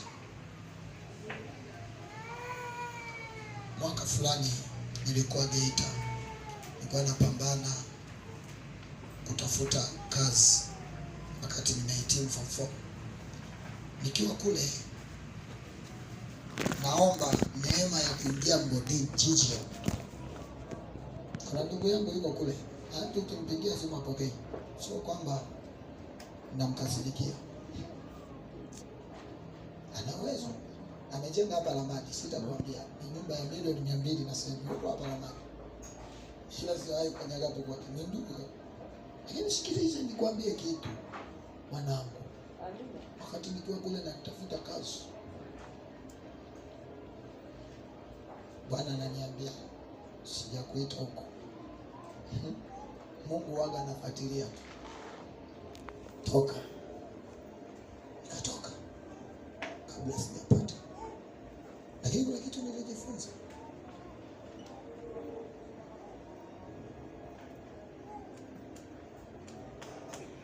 Kama angenikubalia niingie mle ndani, ningeng'ang'ania kule. Nisingekuja kutumika, hata tusingeonana hapa. Kuna mahali Mungu amezuia usiingie ili akuandae kitabia, kiakili, ukomae. Msinikasirikie. Semeni amen. Amen. Kitu kizuri. Umwache mtoto aendelee kupita mahali pa hatari pamoja na ujinga wake, umpoteze au umzuie asiingie ili umweleweshe, ili atakapokuja kwenda hata kama ni pa hatari apate namna kujinasua. So tunaweza tukawa tunamlaumu Mungu. Mungu, nimeomba hiki, mbona mimi usimkasirikie kwa sababu si watu wengi ambao mnapata neema ya kuombea. Baba, mbona nimeomba hapo hujanijibu? Ukiona Mungu amekaa kimya, nenda kwa maombi tena mengine, muulize Mungu, kwa nini umekaa kimya? Amseme amina. Amen. Napenda injili, pokea upako. Nenda ukafanikiwe. Ndio haya mafanikio sasa. Amen. Nisikilize, mafundisho yangu kila wakati yanabadilika kwa sababu sio mimi. Ni Mungu anatupa hivi. Sasa nisikilize, kama Mungu amekuambia jambo ukalifanya na una hakika kabisa, ila hukuona matokeo ama kuna kitu kimeharibika, unaweza kulaumu ukasema sio Mungu uliyeniita, sio Mungu uliyenipa kufanya hiki, naamini kabisa sio Mungu. Alafu nakuta ni Mungu alikuweka, kumbe ulikuja andaliwa kiakili, wala ulikuwa huna mafundisho. Kwa hiyo katika kutenda kwako umeharibu. Usijaribu kukasirika wala usijaribu kumzila Mungu. Muulize tena Mungu, kwa nini nimeharibu? Atakwambia, mwanangu, uliharibu hapa kwa sababu hapa ulienda na mimi hatua 1, 2, lakini ulipofika ya 5 ulijiamini wewe ukaniacha. Kwa ndio maana mambo yamegoma. Ndio maana anasema kumbuka ni wapi ulipoanguka, ukatubu, utengeneze. Mambo ya toba ni makubwa sana ukijua siri iliyomo ndani ya toba. Toba haikupi kutafuta tu dhambi ya jinsi, uasherati, uongo. Dhambi inaweza kuwa namna nyingi sana. Hiyo naamini kwamba kutokuamini ni dhambi. Unasema mimi sina dhambi. Eti mimi sina dhambi. Kwa nini kila siku tunaomba toba? Na Mungu kwa nini anasema kila wakati njoni kwa toba? Kwa nini anasema heri anayesafisha vazi lake kila siku? Maana anataka mahusiano. Kwa sababu toba inakufungulia kuwa karibu tena na Mungu. Unapokuwa karibu, unaisikiza sauti. Unapoisikiza sauti, ndani ya sauti unaweza kupata maelekezo yatakayo kusaidia na sheria yake. Unapoisikia sheria yake, ukifanya sasa na sheria yake, hapo ndipo unaojiona mjanja kwamba mambo yamekuwa super. Nani? Kumbe Bwana simple tu. Mtu Ngoja nikwambie hivi, nilipokuwa naanza kukua, nikawa nasikiliza radio mpaka mwili wangu unasisimka. Baadaye nikaja kuona mtumishi mmoja, yani akiwa mbali tu, afanya tu paka. Watu hata leo unaona. Watu wanapokea. Nikasema hii ni nzuri. Na mimi nikaja kusema siku moja, pokea, kuanguka hata moja, nikasema sasa pokea. Mimi nimesema pokea. Mbona hawajaanguka? Utaona nia yangu haikuwa kupokea wale. Nia yangu wajue na mimi nina kitu. Utumishi wenye kiburi kuona una kitu. Lakini mimi nakwambia usijione na kitu, muone Yesu ndani yako. Amina. Ukimwona Yesu utatumia nguvu. Amina. Na bila unachosema. Ukiwa unaimba, tambulisha Yesu. Amen. Lakini tazama wakuone wewe. Kwaya nyingi. Kwa nini hapa kwaya inakuwa ngumu pia kusimama? Inawezekana misimamo niliyokuwa nayo inasababisha. Sasa unapokuwa unacheza, alafu mwingine unamsogezea makalio, unaona nia yake sio kumtukuza Mungu. Nia yake mchumba wake yule kule. Amina. Kwaya zetu zilikuwa zinasumbua. Na hata leo kuna watu mna ushuhuda. Unajua ushuhuda wako? Mlipatikana kwa njia ya kwaya. Sio hivyo tu, wengine ushuhuda wenu ulikuwa hivi, mlizuiliwa kuimba kwaya kwa sababu kwaya ilionekana ina shida. Amina. Sikia vizuri watu wa Mungu. Unapobeba wito ndani yako, usifurahie. Wakati naachiliwa mafuta ya kwamba nenda la mali katumike, wenzangu wanafurahi, mimi ninalia. Kwa nini nililia? Ninakumbuka babangu alivyokuwa anahangaika na wachungaji walivyokuwa anahangaika. Nitaweza? Yaani kama ambavyo leo kijana ukimwambia sijajipanga. Hujajipanga. Maana huyo ana hofu na ndoa kwamba atakapooa analishaje familia. Alikuwa amezoea kibacha. Na mwingine hafui nguo hizo za huko. Paka wiki. Inakuaje leo? Bwana Yesu asifiwe. Msinisamee kidogo, ninatumia lugha ngumu ili upate kuelewa kwa sababu chakula hiki cha watu wazima. Amina. Sio cha watu. Amen. Wakati naoa wana tabia anavaa socks mpaka inatoboka nyuma. Sio hajawahi kufua, afadhali kufua unaweza kufua mara moja kwa wiki. Unanipea hiyo hiyo. Na nikivua viatu kama ulikuja jipanga vizuri. Lazima ujifunze. Lazima ujifunze kufanya kama unapiga chapia, kumbe unaenda nje kujiweka sawa. Siku moja nikaingia nyumba ya mtumishi na vile nina upako. Kumbe sio upako. Praka saprekete nimeshuka maombi. Na ingia ndani. Rudi. Unajua sasa ukiokoka huwezi tena kuwa na hofu ya kumwambia mtu ukweli. Naambia hivi, ukiokoka unakuwa mtu wa kusema kweli. Yaani ujasiri unakuwa nao. Amina. Ndio maana ukiniuliza hutakosea, ukiniuliza nimekuja kwako nikupikie, hutakosea. Kwa sababu umeokoka, uwazi na ukweli vizuri. Ndio maana watu unakula sana au unakula kidogo. Ili nisitende dhambi ya kupika chakula kingi nikamwaga. Amen. Amina. Ni sisi tu tunaogopana huko. Nikimuuliza hata nifikirieje? Na wengine misimamo yetu ya zamani ya familia. Unaniuliza kwa kula siku hizi mpaka niulizwe. Wewe ni baba mwenye familia. Jamani, wewe si binadamu. Na huko ulikokuwa nje, si umekutana na wanadamu? Je, kama wamekula huko, kwa nini nipige chakula kingi alafu baadaye useme labda kama unakula kudoea kidogo kwamba asijue kama nimekula huko. Unaweza kula kuonyesha nia kwamba nimekula nyumbani ili isiwe gomvi na familia. Alafu kumbe ndani yako hauli kwa shukrani kwamba mama ameandaa chakula kizuri. Unakula kumridhisha. Amina. Sikiliza watu wa Mungu. Ukweli unapookoka lazima useme.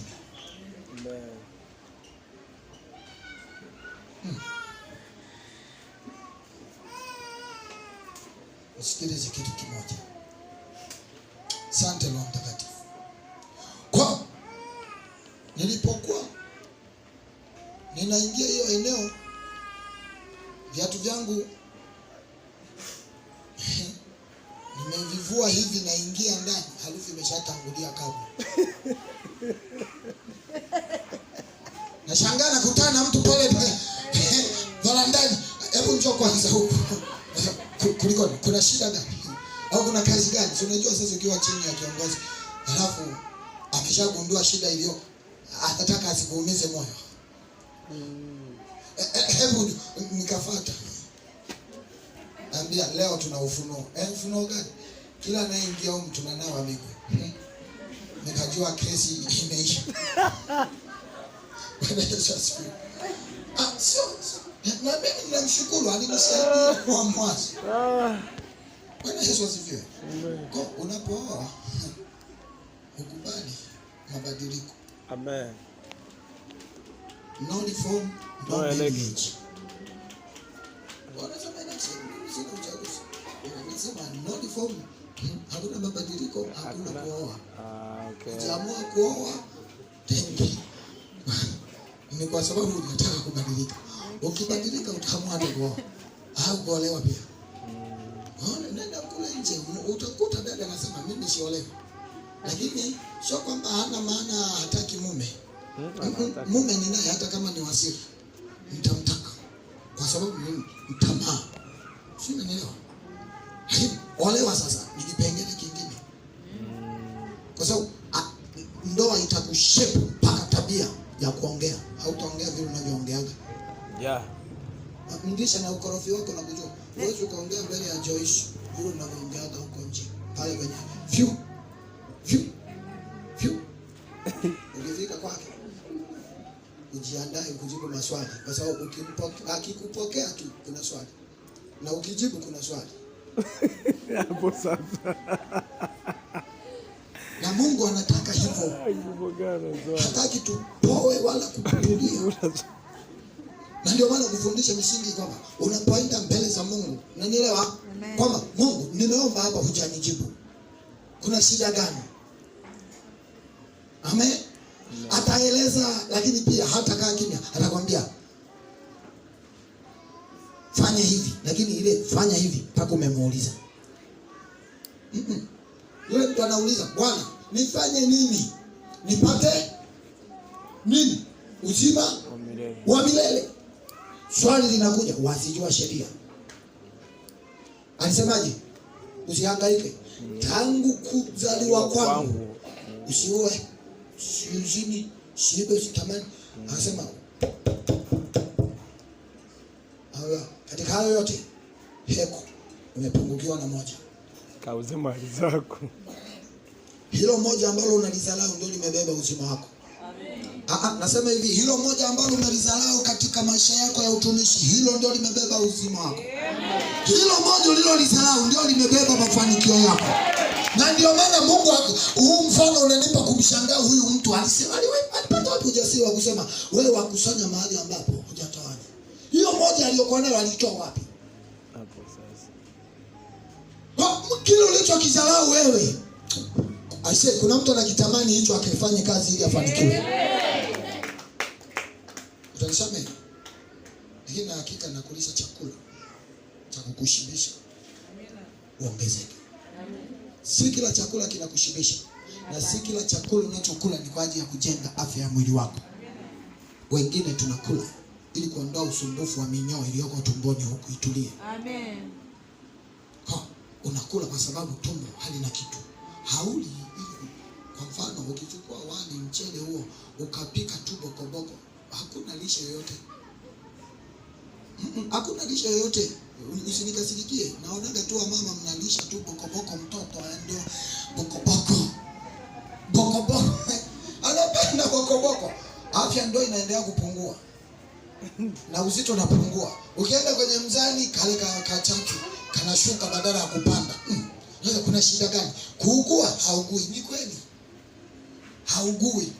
Lakini kuna kitu kimepungua. Yes. Kinaitwa nini? Lishe. Kwa si kila chakula ni kwa ajili ya kuongeza nguvu. Kingine unajaribu kutuliza kile kilichoko huku kinahangaika. Sema amen. Sema amen. Sema amen. Kwa nilipoona nafanya pokea, na mimi nikasema nitaenda kufanya pokea mpaka watakoma, wataanguka. Nikakuta hakuna kitu. Nikamuuliza Mungu moyoni mwangu, kwani yule alitumia nini? Si alitamka neno, na wewe si ndio neno? Kwa nini hujafanya? Nia yako ya ndani igeuzwe kwa jina la Yesu. Amen. Utumishi wako sio kumlingishia mwingine na kumuonyesha mwingine ama kumsulubisha mwingine. Amen. Utumishi wako ni kwa ajili yako na maisha yako na Mungu. Amen. Na nielewa ninachosema. Lakini ili Mungu afanye, lazima wawepo watu kwa yenye hicho kitu ulicho nacho. Amen. Hakuna bidhaa inayokuja kwa ajili yake mwenyewe.